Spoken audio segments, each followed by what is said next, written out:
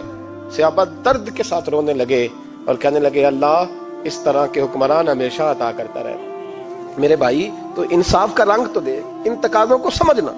یہاں کسی کی جرت ہے بول سکے، طاقت ہے کسی کی، لیکن انہوں نے اپنے آپ کو پیش کیا، سامنے پیش کیا۔